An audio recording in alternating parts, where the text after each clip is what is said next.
एक बार की बात है, अंजन पर्वत के पास एक हरी भरी घाटी में बाल हनुमान मस्ती कर रहे थे। उनके साथ रहते थे दो अनोखे दोस्त, एक बातूनी तोता जिसका नाम था मिट्ठू और एक थोड़ा घमंडी लेकिन दिल से नेक गरुड़ जिसका नाम था गरुड़ देव। मिट्ठू: अरे हनुमान भैया, गरुड़ देव आज फिर कह रहे थे कि उनसे तेज कोई उड़ ही नहीं सकता। बाल हनुमान बोले, ओहो, तो फिर एक छोटी सी उड़ान की दौड़ हो जाए क्या? गरुड़ देव गर्व से बोले, मैं किसी से नहीं डरता, चाहे वो हनुमान ही क्यों ना हो। उड़ान तो मेरी पहचान है। मिट्ठू शरारती अंदाज में बोला, अच्छा, तो फिर शर्त लगती है, जो सबसे पहले उस आम के पेड़ तक पहुंचेगा वही विजेता। तीनों तैयार हुए। मिट्ठू ने जोर जोर से 1 2 3 बोला और सब उड़ चले। गरुड़ देव बड़ी शान से उड़ रहे थे और सोच रहे थे, इन बच्चों से जीतना तो आसान है। बाल हनुमान ने सोचा थोड़ा मज़ा लेना चाहिए और उन्होंने हवा में कलाबाजी लगाई। मिट्ठू तो बस एकदम चालाक निकला। उसने उड़ने की जगह पास में खड़ी गाय की पीठ पर चुपचाप बैठकर बोला, गौ माता, ज़रा पेड़ तक ले चलो, और खुद उड़ने से बच गया। जब सब पेड़ के पास पहुँचे तो मिट्ठू पहले से वहाँ बैठा आम खा रहा था। गरुड़देव हैरान होकर बोले, ये कैसे हो गया? तू तो सबसे धीरे उड़ता है। मिट्ठू मुस्कुराते हुए बोला, गति से नहीं, बुद्धि से जीतते हैं गरुड़देव। बाल हनुमान हंसते हुए बोले, वाह मिट्ठू, तू तो निकला असली चालाक। गरुड़देव शर्माते हुए बोले, ठीक है, आज तो तुम दोनों से हार मानता हूँ, लेकिन कल फिर से मुकाबला होगा।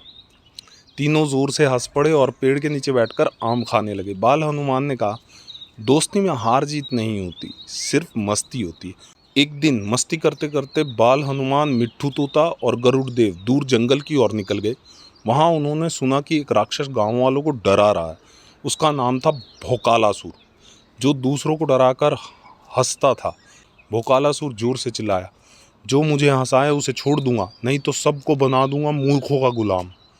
गांव वाले डर के मारे कांप रहे थे।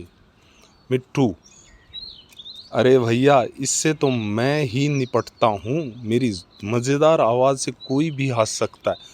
गरुड़ देव सिर हिलाते हुए बोला, नहीं मिट्ठू, हंसी का मामला है तो टीम वर्क ज़रूरी है। हनुमान शरारती मुस्कान के साथ बोले, एक योजना बनाते हैं मस्ती भरी। भोकालासुर जंगल में बैठा अपनी पूंछ खुजा रहा था, तभी मिट्ठू ने आकर आवाज़ बदली और बोला, हे राक्षस राजा, तुम इतने मोटे हो कि जब तुम चलते हो तो धरती हिलती है। भोकालासुर ने एक पल मुस्कुराया, फिर बोला, बहुत हल्की कोशिश थी। तभी गरुड़देव उड़ते हुए आए और बोले, राक्षस भाई, तुम्हारा पेट तो इतना बड़ा है कि उसमें हम तीनों छुप जाएं और चुपके से आम भी खा लें। अब भोकालासुर की हंसी की आवाज़ आई पर वो रोक गया। फिर आया बाल हनुमान का नंबर, जो उल्टा लटक कर बोले, तेरा नाम है भौकालासुर, पर तेरा चेहरा देख के तो डर भी डर जाए। और उन्होंने नकली मूछें लगाकर ऐसा नाचा कि पूरा जंगल हंसी से गूंज उठा। भोकालासुर अब खुद को रोक नहीं पाया। हा हा हा हा हा, इतना हंसा कि ज़मीन पर लौट गया। भोकालासुर बोला, अरे वाह, तुम तीनों तो मुझसे भी बड़े कलाकार निकले। अब मैं वादा करता हूँ कि किसी को नहीं डराऊंगा। मिट्ठू सीटी बजाते हुए, मजाकिया असुर, भाई भाई, नया नाम रख लेते हैं। गरुड़देव, अच्छा है, डराना छोड़ो, हंसाना सीखो। हनुमान, और याद रखो, जो दोस्ती हो हनुमान, मिट्ठू और गरुड़ जैसी, तो राक्षस भी हंसते हैं। तीनों दोस्त वापस गांव लौटे। गांव वाले ताली बजाते हुए बोले, तीनों महारथियों की जय। और भोकालासुर अब वो मेले में जाकर जोकर बनकर सबको हंसाता है और कहता है, हंसी सबसे बड़ी ताकत है। बोलो जय बजरंगबली।